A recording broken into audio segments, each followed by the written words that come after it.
Voy a leer 3 textos de la palabra del Señor. Uno está en Mateo, otro está en Marcos, otro está en Lucas. Y vamos a empezar con esos 3 versículos de la palabra. Dice Mateo 16, 21. Desde entonces comenzó Jesús a declarar a sus discípulos que le era necesario ir a Jerusalén y padecer mucho de los ancianos y de los principales sacerdotes y de los escribas, y ser muerto y resucitar al tercer día. Marcos 8:31. Y comenzó a enseñarles que era necesario al Hijo del Hombre padecer mucho y ser desechado por todos los ancianos, por los principales sacerdotes y por los escribas, y ser muerto y resucitar después de 3 días. Lucas 9:22. Y diciendo: es necesario que el Hijo del Hombre padezca muchas cosas y sea desechado por los ancianos, por los principales sacerdotes y por los escribas, y que sea muerto y resucite al tercer día. Oremos, hermanos. Padre, hemos leído, Señor, tu palabra, tu poderosa palabra. Y hoy, Señor, es un día especial como cada día que tú nos regalas. Pero hoy hacemos memoria, Señor, de tu obra en la cruz, de tu resurrección. Y nos alegramos, Señor, por tu victoria, y queremos, Señor, humildemente delante de tu presencia, clamar a tu Espíritu Santo, que nos ayude, que nos ministre, que nos hable a través de su palabra y que nos llene de su presencia en esta tarde. En el nombre de Jesús, según tu voluntad, y para la gloria y el poder del nombre de Jesús. Amén. Muy bien. Hace más de 2000 años, en un domingo como hoy, en una mañana, Jesús resucitó al tercer día después de haber sido muerto en la cruz y haber pagado el precio de nuestros pecados allí. La obra de la cruz, el sufrimiento y la resurrección es lo que culmina en todo el ministerio de Jesús y toda la obra de Dios contenida en su palabra. Es decir, toda la obra de la palabra, la Biblia, culmina con este momento donde Jesús tiene victoria sobre el pecado, sobre la carne, sobre el mundo, sobre el infierno, sobre el diablo. Jesús tiene una victoria plena y completa. Pero nosotros tenemos que entender, y por eso he leído 3 versículos de 3 evangelios distintos, y los 3 están diciendo exactamente lo mismo. Que Jesús, mucho antes de sufrir, morir y resucitar el tercer día, ya estaba enseñando a sus discípulos que eso iba a pasar, que era necesario que pasara. Y entonces, esta enseñanza de Jesús, en los 4 evangelios, Jesús cita 9 veces aparece en los 4 evangelios Jesús enseñando a sus discípulos de que Él tenía que sufrir, morir y resucitar al tercer día. También eso estaba predicho o profetizado en el Antiguo Testamento. Entonces, Él estaba revelando de lo que aquello que estaba profetizado en el Antiguo Testamento se iba a cumplir en su vida delante de los ojos de los discípulos. Entonces vemos que la muerte y la resurrección, en este caso, es uno de los pocos textos que aparecen en los 4 evangelios. Cuando nosotros miramos los 4 evangelios, Mateo, Marcos, Lucas y Juan, vamos a ver que hay algunos textos, no muchos, que aparecen en los 4 evangelios y aparecen casi de una misma forma. Y la muerte y resurrección de Jesús es uno de ellos. Hay cosas que aparecen en Marcos, pero después no aparece en Mateo, que aparece en Juan y después no aparece en Lucas. ¿Por qué? porque son cuatro perspectivas diferentes o cuatro maneras de ver, de interpretar y de hacer el relato del ministerio de Jesús. Una es la de Mateo, una de Marco, una de Lucas y otra la de Juan. Son los cuatro. Entonces, la muerte y resurrección aparece en los cuatro evangelios. ¿Por qué? Porque es de vital importancia para el reino de los cielos y para todos los que creen la obra de la muerte y resurrección de Jesús en la cruz. Muy bien. Pero la resurrección no es algo solo que ocurre en la vida de Jesús en este momento. La resurrección, que es algo sobrenatural, que es algo que Dios hace con una persona que ha perdido su vida y vuelve a vivir, también está relatado en el Antiguo Testamento. Por ejemplo, en Primera de Reyes 17, del 17 al 24, vamos a ver que Elías resucita al hijo de la viuda de Sarepta. En el Segunda de Reyes 4, 18, 37, vamos a ver que Eliseo, que era discípulo de Elías, resucita al hijo de la Sunamita. Y en Segunda de Reyes 13, del 20 al 21, vemos que un hombre resucita cuando sus huesos tocan, cuando su cuerpo, mejor diciendo, toca los huesos del profeta Eliseo que ya había muerto y resucita instantáneamente en aquel momento. Entonces, la resurrección es algo que se enseña desde el Antiguo Testamento y que viene ocurriendo y culmina en la resurrección de Jesús. Muy bien. Pero debemos de entender que la resurrección es algo sobrenatural, porque lo natural es el pecado y la muerte, y lo sobrenatural es la resurrección y la vida. Y más que eso, es la promesa de la vida eterna. Entonces, la resurrección es volver a dar la vida a algo que la perdió. Significa que es vivificar algo que está muerto. Muy bien, no estoy contando nada de nuevo, ¿verdad? Pero si nosotros vamos a Isaías 59, versículos 1 y 2, la palabra dice lo siguiente: He aquí que no se ha acortado la mano de Jehová para salvar, ni se ha agravado su oído para oír, pero vuestras iniquidades han hecho división entre vosotros y vuestro Dios, y vuestros pecados han hecho ocultar de vosotros su rostro para no oír. El pecado en el jardín del Edén, con Adán y Eva, separó el hombre de Dios, la intimidad entre Dios y el hombre. Y allí el hombre murió espiritualmente. Siguió vivo naturalmente, pero al perder la comunión con Dios, murió espiritualmente.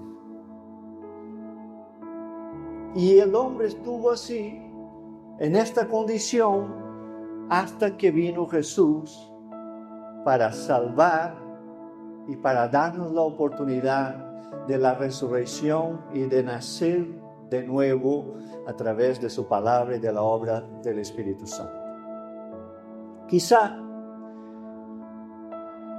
a veces nosotros lo tomamos como algo, ¿no? Bueno, cada año está la Semana Santa. Cada año está la Navidad. No, a veces hacemos Jesús nacer en la Navidad, en diciembre, y muere y resucita en abril más o menos, o marzo, en la Semana Santa. Pero la resurrección de Jesús no es una tradición, no es un rito, ni es un día festivo.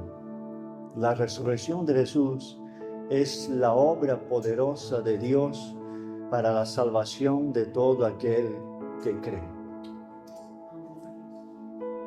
Entonces, Para que nosotros alcancemos salvación, debemos de creer que Jesús resucitó de los muertos y vive y reina para siempre. Jesús dijo, donde 2 o 3 se reúnen en mi nombre, ahí estoy yo. Entonces, en este lugar, en el día de hoy, en este momento, Jesús está con nosotros, porque somos más que 2 o 3. Y estamos reunidos en su nombre.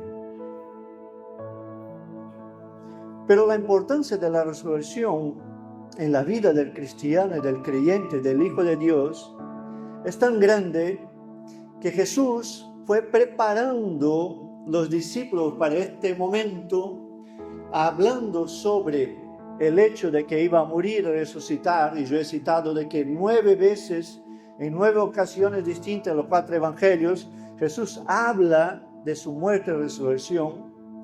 Y después, Jesús obra resurrección en la vida de las personas. Y voy a citar algunas.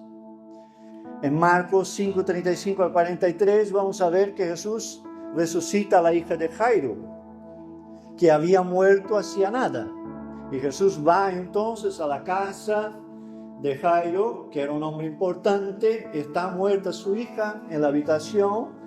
Cuando él llega, están ahí los religiosos de la época llorando y clamando, que era una tradición de la época. Incluso en aquella época se pagaba a la gente, había profesionales del llanto, del lloro, del clamor, que tú le dabas dinero y venían a un velatorio o algo así, y ellos estaban allí para llorar y clamar por la muerte del que se había ido. Jesús llega a la casa de Jairo. Lo primero que hace es decir a los que estaban ahí que se fueran y dejar la casa vacía. Y se quedaron solamente los 3 discípulos que acompañaron a Jesús y los padres. Y Jesús entra y resucita a la niña y se la entrega a los padres. Esa es la primera resurrección que Jesús ejecuta en la vida de alguien. Eso fue en el mismo día o quizá un día después. En Lucas 7, del 11 al 17, vamos a encontrar que Jesús resucita el hijo de la viuda de Naín. Jesús va entrando a la ciudad. En la puerta de la ciudad se encuentra que venía un féretro y venía una viuda y su hijo, que era joven, había muerto. Dice la palabra de Dios que se compadeció Jesús de la viuda y entonces resucita al joven. Eso también tenemos que entender, que la resurrección que hace Jesús en la vida de este joven y por compasión de la madre, no es solo por el hecho de que la madre había perdido su hijo, que es lo más importante, por supuesto, sino también por el hecho de que una viuda sin hijos y que el hijo había muerto, ella seguramente se iba a convertir en una persona muy pobre, necesitada y que iba a estar pidiendo por las calles. Porque no podía trabajar en aquella época, no tenía un hijo ni un esposo que le traía el sustento a la casa y normalmente las viudas sufrían mucho. Tanto es así que cuando nosotros vamos al Nuevo Testamento, en Hechos 2 y 3, cuando la iglesia empieza a desarrollarse, una de las cosas, de las orientaciones que se da y una de las cosas que hace la iglesia es justamente atender a las mujeres, a las viudas necesitadas que no tenía nadie por ellas. Entonces dice la Biblia que Jesús mira al féretro y lo toca. No estaba permitido tocar a un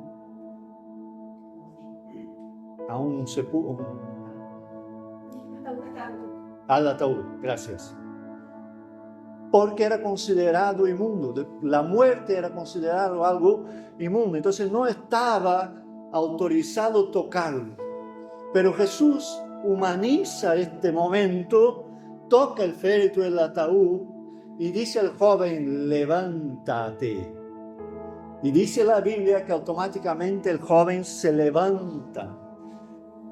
Y a mí me gustaría poder abrir una pequeña ventanita y con mis ojos mirar el rostro de esta madre en el momento en que el joven se incorpora.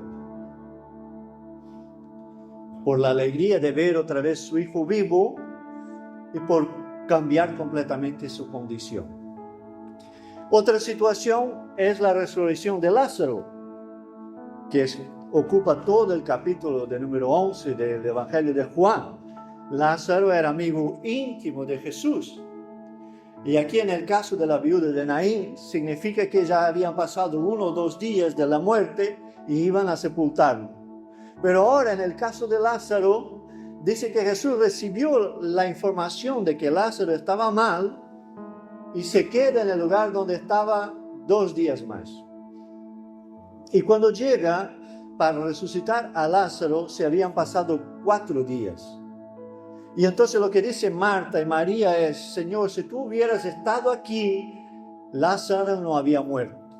Pero es que 2 días antes Jesús había dicho a los discípulos lo siguiente, este momento es para la gloria de Dios. Y entonces Jesús se quedó allí donde él estaba 2 días más, a postas, para que tardaran 4 días después de haber muerto y haber sido sepultado. Se habían pasado 4 días. Y entonces Jesús, cuando llega donde estaba sepultado Lázaro, ahí en este momento son una de las únicas 2 veces que Jesús llora. Y Jesús no llora por la muerte de Lázaro. No tiene sentido que Jesús llore ahí sabiendo que lo va a resucitar, sabiendo que ya 2 días antes sabía que iba a venir a eso. Jesús llora por la incredulidad y por la dureza de corazón de sus propios discípulos y de las personas que le rodean. Porque ya había resucitado 2 personas y todavía no se habían dado cuenta de que el Mesías estaba con ellos y que tenía poder para resucitar a las personas. Entonces él llora por la dureza de corazón y por la incredulidad. Y cuando Jesús nos mira a ti y a mí, y en nosotros hay incredulidad y dureza de corazón, yo me imagino que Jesús también llora. Porque la gran verdad es que después, cuando Jesús mismo resucita, la María y María Magdalena viene a contar a los discípulos y los discípulos mismos no lo creen. Cuando Jesús se encuentra con ellos después, se los echa en cara. Una vez más, su incredulidad y su dureza de corazón.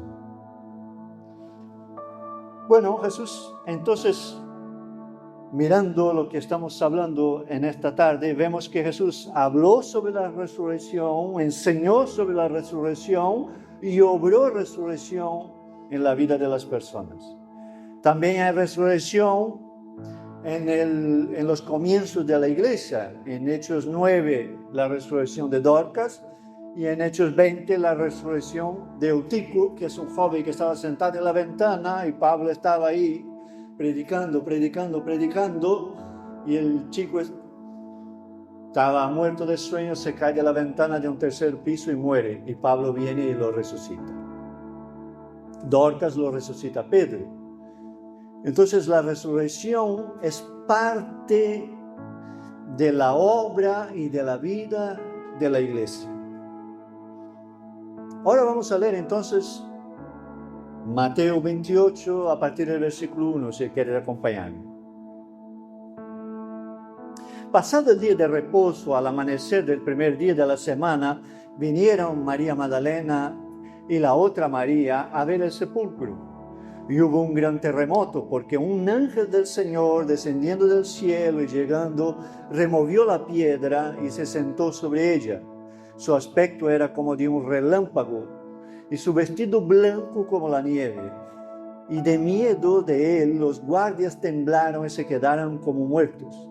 Mas el ángel respondiendo dijo a las mujeres: no temáis vosotras, porque yo sé que buscáis a Jesús, el que fue crucificado.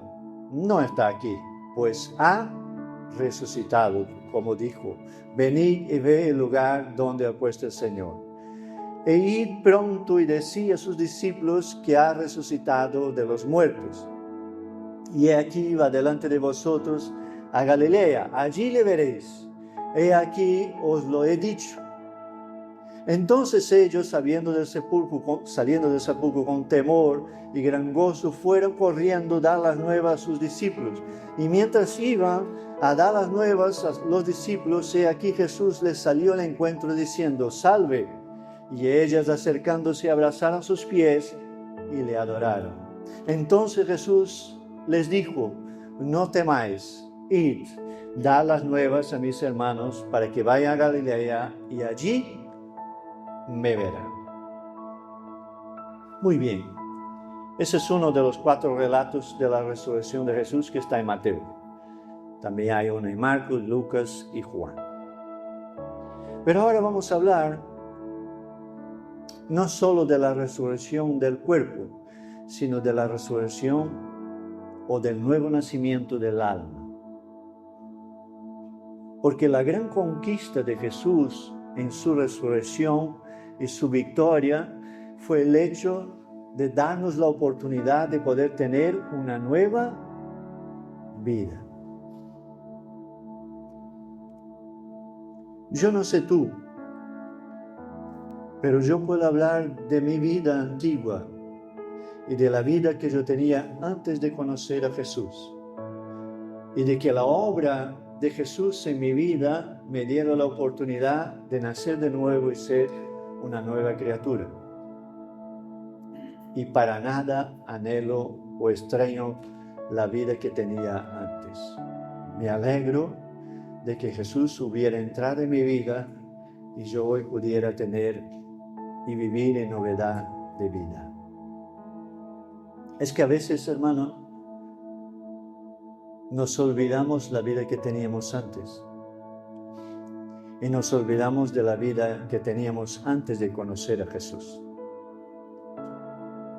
Pero el precio que Jesús pagó en la cruz fue tan alto y tan grande que el Hijo unigénito del Dios poderoso que creó los cielos y la tierra tuvo que pasar por sufrimiento, dolor y pagar el precio del pecado para que nosotros pudiéramos tener una oportunidad. Para que entendamos eso, tenemos que entender que la muerte de Jesús es la paga por el pecado y la resurrección es la victoria de Dios sobre el pecado. Una es pagar el precio por el pecado y lo otro es no solo librarse del pecado, sino tener la oportunidad de vivir en una nueva vida. Romanos 6:23 va a decir lo siguiente: porque la paga del pecado es muerte, mas la dádiva de Dios es vida eterna en Cristo Jesús, Señor nuestro. Entonces, en el pecado está la muerte, pero en Jesucristo está la vida. Y una vida abundante, una vida eterna, una vida que solo Dios puede dárnosla. En Efesios 2:1 va a decir: y Él os dio vida a vosotros cuando estabais muertos en vuestros delitos y pecados. Tú y yo no habíamos nacido cuando Jesús murió y la cruz se resucitó el tercer día. Y yo me convertí, me entregué al Señor cuando tenía 26 años, es decir, con 26 hasta los 26 he caminado y he hecho de mi vida lo que yo he querido, bajo el gobierno y el dominio del pecado. Y si no hubiera tomado la decisión de entregar mi vida en las manos de Jesucristo, yo estaría allí, en esta misma condición, o quizás ya estaría muerto y en el infierno. Pero glorias a Dios que pagó el precio Él. En la muerte,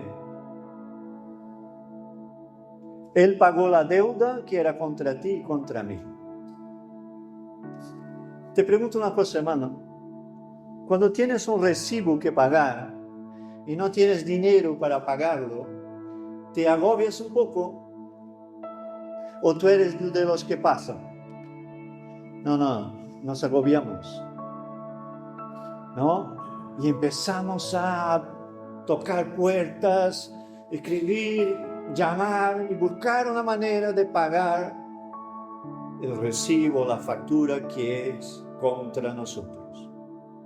Pero es que el recibo, la factura del pecado, nosotros no podemos pagarlo. Y lo dice Colosenses 2:13.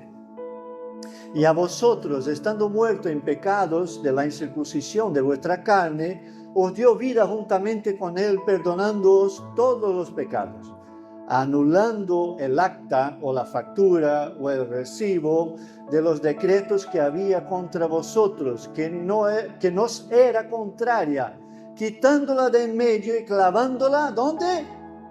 En la cruz. Y despojando a los principados y a las potestades, los exhibió públicamente, triunfando sobre ellos en la cruz.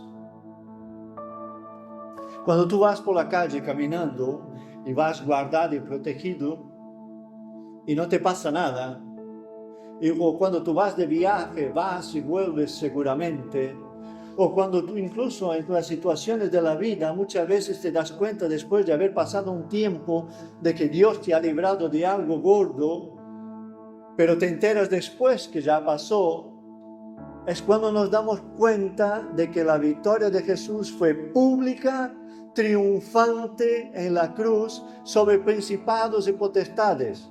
Porque la Biblia dice que el diablo está alrededor como león buscando a quién devorar. Ha cambiado. Se ha sentado en algún lado y ahora está muy tranquilo y no está preocupado con la iglesia y con los hijos de Dios. Pues no, sigue exactamente igual. Pero ¿sabe por qué no te pasa nada a ti y a mí? Porque Jesús los venció en la cruz y los exhibió públicamente y clavó y pagó la factura del pecado. Y ahora entra algo importante que a veces nosotros no valoramos lo debido. Y es el hecho de que a ti te cuesta llevar tus propios pecados. A mí me cuesta. Y con llevar los míos ya lo tengo suficiente. Pero es que Jesús llevó los míos, los tuyos, los de todas las personas que han vivido desde aquí hasta la muerte y la resurrección de Jesús, y todos los pecados de los que van a vivir de aquí a sabe Dios cuándo, porque el Dios tiene el control de todas las cosas. Todo el pecado, en esta época en que vivimos, estamos hablando ya de 8.000 millones de personas. Imagínate si te cuesta llevar el peso de tus propios pecados, llevar el peso del pecado de 8.000 millones de personas. Pues eso es lo que hizo Jesús. Y no solo las que están ahora, sino las que estuvieron y las que van a estar. Él pagó el precio y Él llevó sobre Él el sufrimiento, el dolor por todos esos pecados. No podemos, hermanos, ni imaginar lo que sufrió Jesús en la cruz. No hay película que lo pueda exhibir y no hay película que pueda describir el sufrimiento de Jesús en la cruz. No se puede. Pero es ese dolor y este sufrimiento que paga el precio de tu pecado, de mi pecado. Y porque el precio ya está pagado, nosotros tenemos perdón. Y lo mejor que uno puede sentir en la vida es perdonar y sentirse perdonado, ¿verdad? Ya has tenido una situación con una persona que eso te molestaba, eso te quitaba la paz, la tranquilidad, y has tenido el valor de acercarse a esa persona y decir, mira, yo he fallado contigo, yo me he equivocado contigo y vengo delante de ti a pedirte perdón, perdóname. ¿Es fácil hacer eso? No. ¿Es común? Tampoco. ¿Pero es necesario? Pues sí. ¿Es beneficioso? También. ¿Es bendición? Por supuesto. Y cuando alguien te viene a pedir perdón, tanto se quita la carga del que pide perdón como del que es perdonado, el que perdona.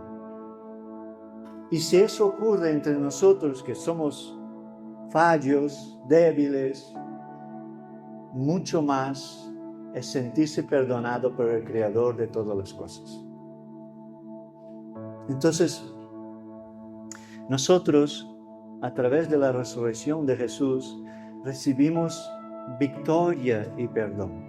Dice 1 de Pedro 2:21,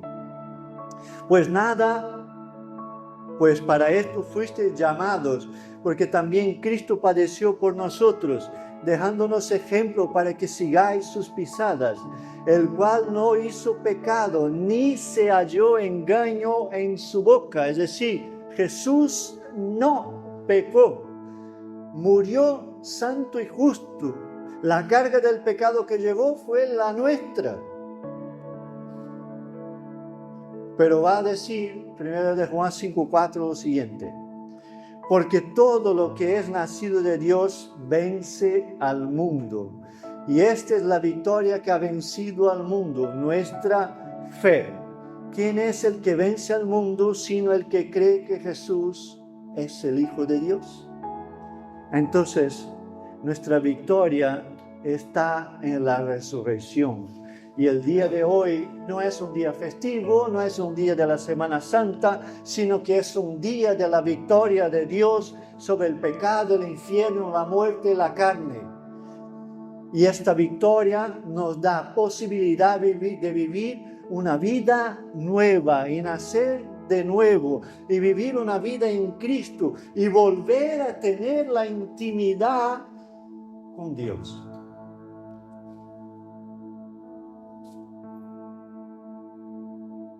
Y dice Romanos 8:37, antes de todas estas cosas somos más que vencedores por medio de aquel que nos amó. Por lo cual estoy seguro de que ni la muerte, ni la vida, ni ángeles, ni principados, ni potestades, ni lo presente, ni lo porvenir, ni lo alto, ni lo profundo, ni ninguna otra cosa creada nos podrá separar del amor de Dios que es en Cristo Jesús, Señor nuestro. Solo hay uno que puede separarte o separarme de Cristo y del amor de Dios, y es uno mismo. Mientras uno está en Cristo, vendrán batallas, vendrán circunstancias, vendrán barreras, vendrán adversidades, pero en Cristo Jesús somos más que vencedores.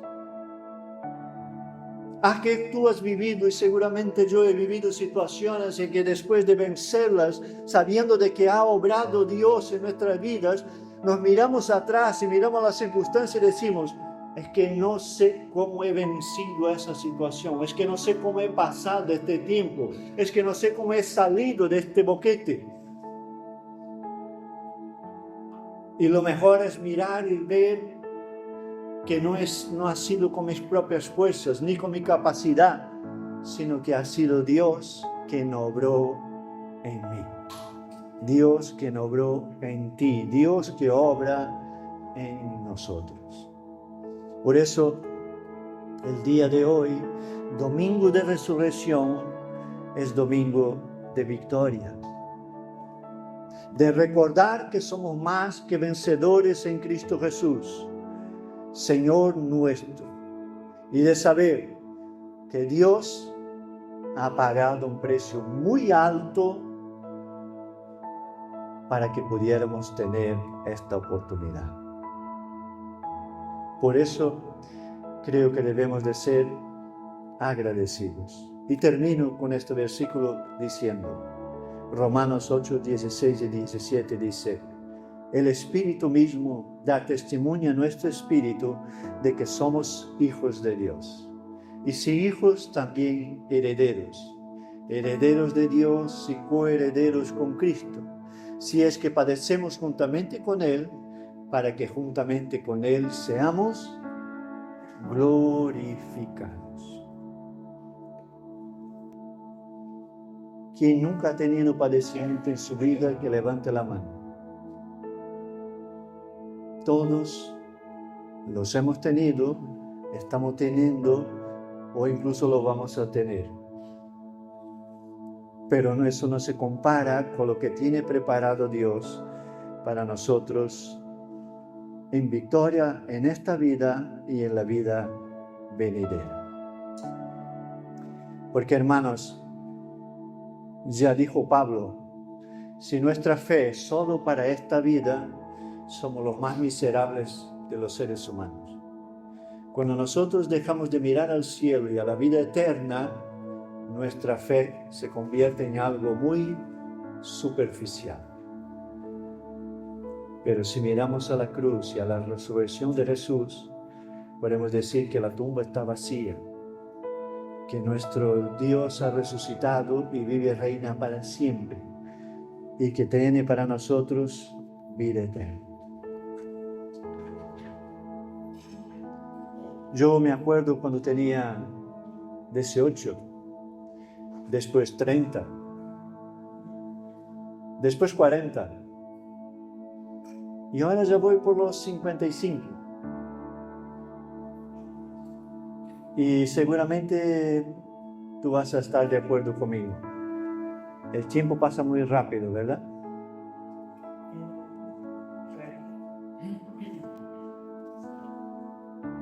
Pero no te preocupes, este tiempo de vida aquí, comparado con lo que Dios tiene preparado en lo porvenir, no tiene ni comparación. Pero nunca podemos olvidar que el precio del billete para que entremos en el cielo no lo hemos pagado nosotros, lo ha pagado el Señor. Y en su resurrección nos regaló la victoria y la herencia. Te invito a que te pongas de pie.